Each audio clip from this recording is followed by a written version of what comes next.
Hi friend, welcome to JLS classes. देखिए आप लोग अभी पढ़े हैं मैथ में एलसीएम एचसीएम। ओके, अब आइए पढ़ते हैं हिस्टोरी। ठीक है, हिस्टोरी पढ़ते हैं।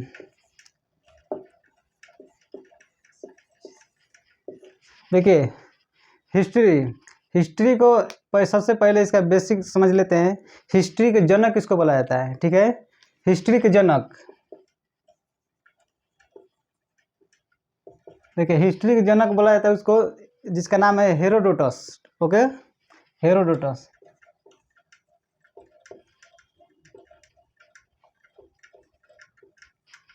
हेरोडोटस को हिस्ट्री का जनक कहा जाता है। देखिए हिस्ट्री हिस्ट्री आपको 3 पार्ट में डिवाइड किया गया है। फर्स्ट का नाम है, देखिए इसका नाम है प्री हिस्ट्री। प्री हिस्ट्री, ठीक है, इसको हिंदी में बोला जाता है आपको प्राग इतिहास बोला जाता है। ओके, और सेकंड को आपको बोलता है प्रोटो हिस्ट्री। इसको बोला जाता है हिंदी में आपको आदि ऐतिहासिक काल।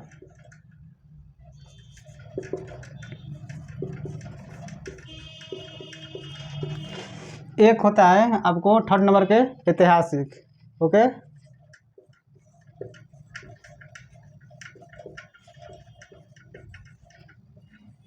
ऐतिहासिक। देखिए हिस्ट्री को 3 पार्ट में डिवाइड किया गया है। एक है प्रागैतिहासिक, दूसरा है आदि ऐतिहासिक और तीसरा है ऐतिहासिक। तो सबसे पहले हम लोग देखिए, ये फर्स्ट हो गया, सेकंड हो गया और ये थर्ड हो गया। सबसे पहले पढ़ेंगे हम लोग प्रागैतिहासिक। देखिए प्रागैतिहासिक को हम लोग बोलते हैं आपको पाषाण काल। प्रागैतिहासिक काल को बोला जाता है पाषाण काल। ठीक है, और पाषाण काल को हम लोग 3 पार्ट में डिवाइड करते हैं, 3 पार्ट में पढ़ते हैं पाषाण काल को। एक का नाम है पूरा पाषाण काल। देखिए फर्स्ट हो गया। सेकेंड का नाम है आपको मध्य पाषाण काल, और आपको थर्ड का नाम है नव पाषाण काल। और इसी में एक फोर्थ नंबर का पढ़ते हैं आपको ताम्र पाषाण काल। ठीक है,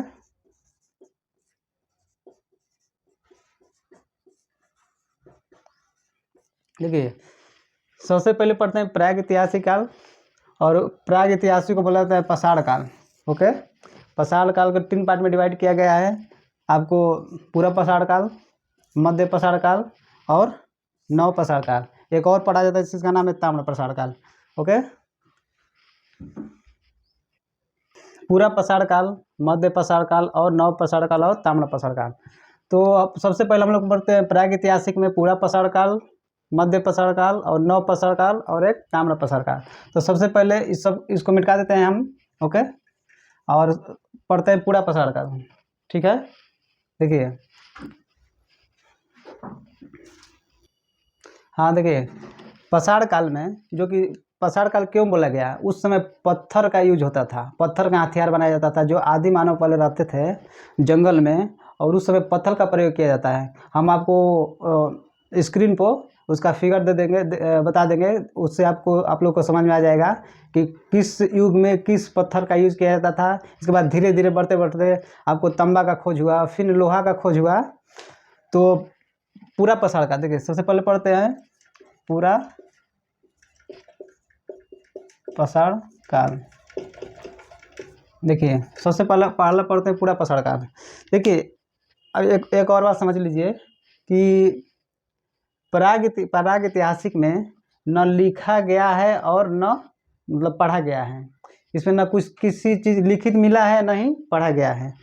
और इसमें पूरा पाषाण काल में आपको पत्थर का यूज होता था, बहुत बड़ा बड़ा पत्थर का यूज होता था, जो कि हथियार बनाने में सबसे आदि मानव जंगल में रहते थे तो पत्थर का हथियार का यूज करते थे।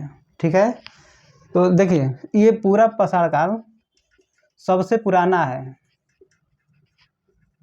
ये काल जो है पूरा पाषाण काल सबसे पुराना काल है, सबसे पुराना काल। ठीक है, पूरा पाषाण काल सबसे पुराना पाषाण काल है। ओके, आदि मानव इसमें बसते थे। ठीक है, आदि मानव। ओके, और इसी समय जो पूरा पाषाण काल में बहुत इम्पोर्टेंट है जो कि आग का खोज हो गया था। देखिए इसी पूरा पाषाण काल में आग का खोज हो गया था। आग, देखिए आग का खोज किस तरह हुआ था, जो कि आप लोग अभी अभी भी देख सकते हैं। जो पत्थर है, पत्थर से पत्थर टकराइएगा तो लुत्ती बढ़ता है। तो उसी तरह से इस पूरा पाषाण काल में सबसे पुराना पूरा पाषाण काल है, वहाँ पर आपको आग का खोज हो गया था। ओके, और इसमें है कि एक आपको मध्य प्रदेश में, देखिए इसको मिटा देते हैं।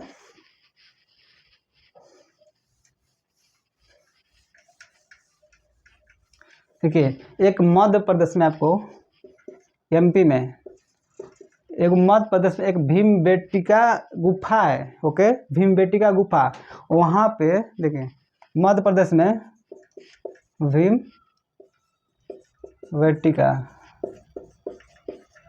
गुफा, भीमबेटका गुफा मिला है वहाँ पर, जो कि मध्य प्रदेश के रायसेना जिला है। मध्य प्रदेश के रायसेना जिला, वहाँ पे गुफा मिला है, उसका नाम है भीमबेटका गुफा। उस गुफा में आपको, वो गुफा जो कि नर्मदा नदी के तट पर, यह भी क्वेश्चन पूछता है कि जो गुफा है भीमबेटका गुफा वो किस नदी के तट पे है और कहाँ पे है। तो मध्य प्रदेश में है, और भीमबेटका गुफा है और नर्मदा नदी के तट पर। यहाँ पर मानव का चित्र दर्शाया गया है। आदि मानव का सबसे, वो जो गुफा में है आदि मानव का चित्र दर्शाया गया है। ओके, एक पूरा पाषाण काल में, पूरा पाषाण सबसे पुराना काल है। आदि मानव वहाँ बसते थे, आग का खोज हो गया था। और एक मध्य प्रदेश में भीमबेटका गुफा है, वहाँ पर मानव चित्र का अवशेष मिला है। ठीक है, और इसके बाद दूसरा नंबर पढ़ते हैं आपको मध्य पाषाण काल। ठीक है, ठीक है, इसको मिटा देते हैं।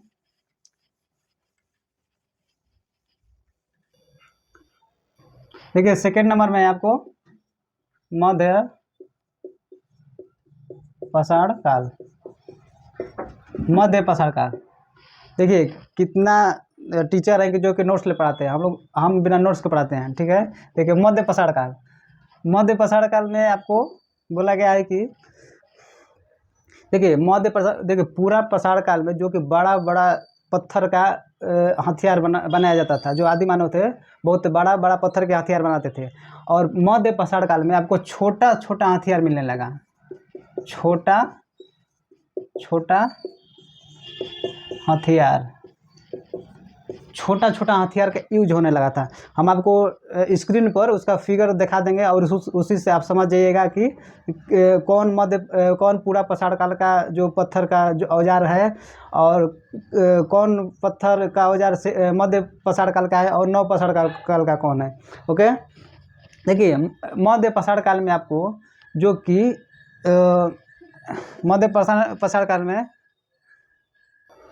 देखिए यहाँ पर क्या होता था कि अंतिम संस्कार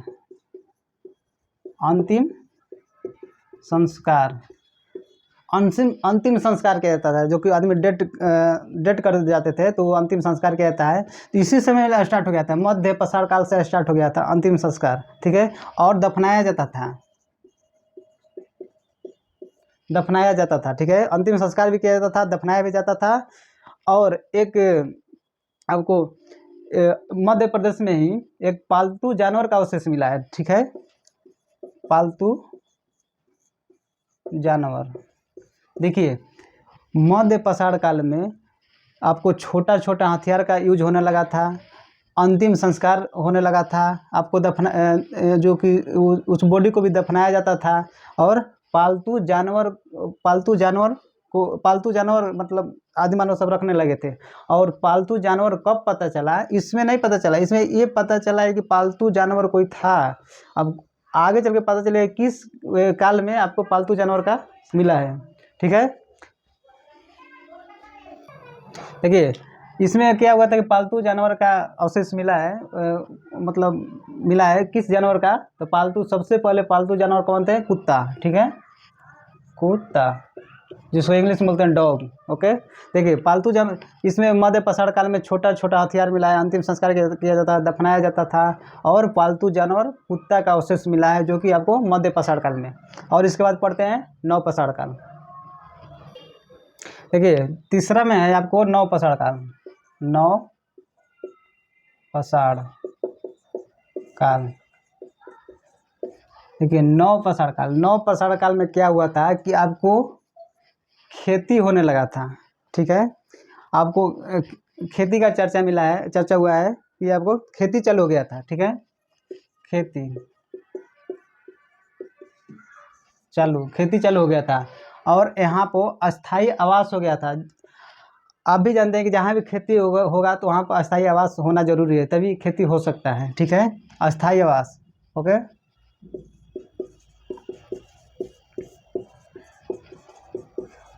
अस्थाई आवास, देखिए खेती स्टार्ट हो गया था नव पाषाण काल में। क्वेश्चन आ जाएगा कि किस काल में खेती स्टार्ट हो गया था, तो आपको नव पाषाण काल में, और अस्थाई आवास किस काल में हुआ था, तो नवे पाषाण काल में। ओके, और देखिए यहाँ पर दो चीज़ हो गया था, और अनाज रखने के लिए एक गोदाम भी बनाया जाता था, उसको बोलते हैं अन्नागार, ठीक है, अनाज रखने के लिए। मन का उसको बोला जाता है, अन्नागार भी बोल सकते हैं, मन का भी बोलता है, अनाज रखने के लिए, अनाज। तो नव पाषाण काल में आपको खेती चालू हो गया था, अस्थाई आवास हो गया था, अनाज रखने के लिए बड़ा बड़ा गोदाम भी बनाया जाता था। और इसके बाद 4th नंबर पर है आपको ताम्र पाषाण काल। देखिए ताम्र पाषाण काल में क्या हुआ था कि आपको ताम्र से पता चल जाता है कि तांबा का खोज हो गया था। ओके, देखिए ताम्र पाषाण काल में आपको तांबा का खोज हो गया था, तांबा का खोज, ठीक है, ताम्र पाषाण काल में आपको तांबा का खोज हो गया था। और सबसे, ये भी क्वेश्चन पूछा जाता है कि सबसे पहली धातु कौन सा है, तांबा, ठीक है, समझ में आ रहा है ना। देखिए पहली धातु, पहली धातु मानव द्वारा खोजा गया, क्या था, तांबा। पहली धातु मानव द्वारा कौन सा खोजा गया था, तांबा था, तांबा खोजा गया था, ठीक है, ये इसको बोलते हैं ताम्र पाषाण काल। ओके, अब देखिए आपको एक बार रिपीट कर देते हैं। देखिए सबसे पहले क्या पढ़े थे हम, आप लोग क्या पढ़ाए थे, प्रागैतिहासिक, जो कि उसको बोला जाता है पाषाण काल। पाषाण काल में बड़ा बड़ा पत्थर का हथियार यूज होता था। ओके, और पाषाण काल को, प्रागैतिहासिक काल को आपको 3 पार्ट में डिवाइड किया गया है, पूरा पाषाण काल, मध्य पाषाण काल और नव पाषाण काल। एक और होता है ताम्र पाषाण काल, ठीक है। देखिए पूरा पाषाण काल में आपको सबसे पुराना काल है, जो पूरा पाषाण काल है सबसे पुराना है। और वहाँ पर आदि मानव बसते थे, जंगल झाड़ में रहते थे और बड़ा बड़ा हथियार का यूज करते थे। और उसी में पूरा पाषाण काल में एक भीमबेटका गुफा है, जो कि आपको मध्य प्रदेश में पड़ता है। वहाँ पर जो कि आपको रायसेना एक ज़िला है, रायसेना, मध्य प्रदेश में रायसेना जिला है, जो कि नर्मदा नदी के तट पे है। वहाँ पर एक गुफा मिला है जिसका नाम है भीमबेटका गुफा। उस गुफा में अवशेष मिला है जो कि मानव चित्र का। ओके, इसके बाद हम लोग पढ़े थे मध्य पाषाण काल, और पूरा इसी काल में आपको आग का खोज हो गया था। क्वेश्चन आ जाएगा किस काल में आग का खोज हुआ था, तो आपको पाषाण काल में और पाषाण काल के प्रागैतिहासिक काल में। ओके, पूरा पाषाण काल में, ठीक है। और आपको मध्य पाषाण काल पढ़े थे हम लोग, तो मध्य पाषाण काल में छोटा छोटा हथियार का यूज होने लगा था। और इसके बाद में अंतिम संस्कार किया जाता था कोई डेट करने पर, और दफनाया जाता था। मध्य पाषाण काल में आपको कुत्ता का, पालतू जानवर कुत्ता का अवशेष मिला है, ठीक है। और इसके बाद पढ़े थे नव पाषाण काल। नव पाषाण काल में खेती चालू हो गया था, अस्थाई आवास चालू हो गया था, और अनाज रखने के लिए एक अन्नागार बनाया जाता था, जिसका नाम है आपको मन का। ओके, और इसके बाद ताम्र पाषाण काल पढ़े। ताम्र पाषाण काल में आपको तांबा का खोज हो गया था। और इसी में पहली धातु मानव द्वारा खोजा गया था तांबा। ओके, तो देखिए ये पढ़े थे हम लोग क्या, आपको प्री हिस्ट्री, ठीक है, प्रागैतिहासिक। अब आपको प्रागैतिहासिक में जास्ती मतलब इतना ही पढ़ना है, और आगे पढ़ेंगे आपको क्या बोलते हैं, अब इसके बाद पढ़ेंगे हम लोग आदि ऐतिहासिक। देखिए आदि ऐतिहासिक में हम लोग सबसे पहले पढ़ लिए प्राग ऐतिहासिक, और दूसरा नंबर पढ़ेंगे हम लोग आदि ऐतिहासिक।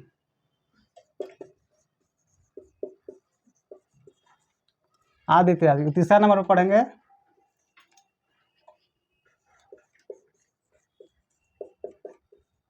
ऐतिहासिक, ठीक है। देखिए आदि ऐतिहासिक हम लोग कल से पढ़ेंगे, आपको एक बेसिक बता दे रहे हैं कि क्या क्या पढ़ना है आदि ऐतिहासिक काल में। जैसे आदि ऐतिहासिक काल में पढ़ना है सिंधु सभ्यता, ठीक है, सिंधु सभ्यता पढ़ते हैं। आदि ऐतिहासिक में हम लोग सिंधु सभ्यता पढ़ेंगे, और एक ये पहला पढ़ेंगे, दूसरा पढ़ेंगे आपको ऋग्वेद, ऋग्वेद। देखिए ऋग्वेदिक पढ़ेंगे, ऋग्वेदिक काल पढ़ेंगे, और आपको थर्ड नंबर पर पढ़ेंगे जो कि उत्तर वैदिक काल, तीसरा उत्तर वैदिक काल। देखिए कल से हम लोग स्टार्ट करेंगे। अब आदि ऐतिहासिक काल, आपको प्राग ऐतिहासिक काल बता दिए, कल पढ़ेंगे हम लोग आदि ऐतिहासिक काल। आदि ऐतिहासिक काल में सिंधु सभ्यता, ऋग्वेद काल और उत्तर वैदिक काल। ओके, ठीक है। तो आइए अब नेक्स्ट क्लास जो कि विवेक सर है जो पढ़ाने जा रहे हैं, बायोलॉजी क्लास चलेगा। और थैंक यू।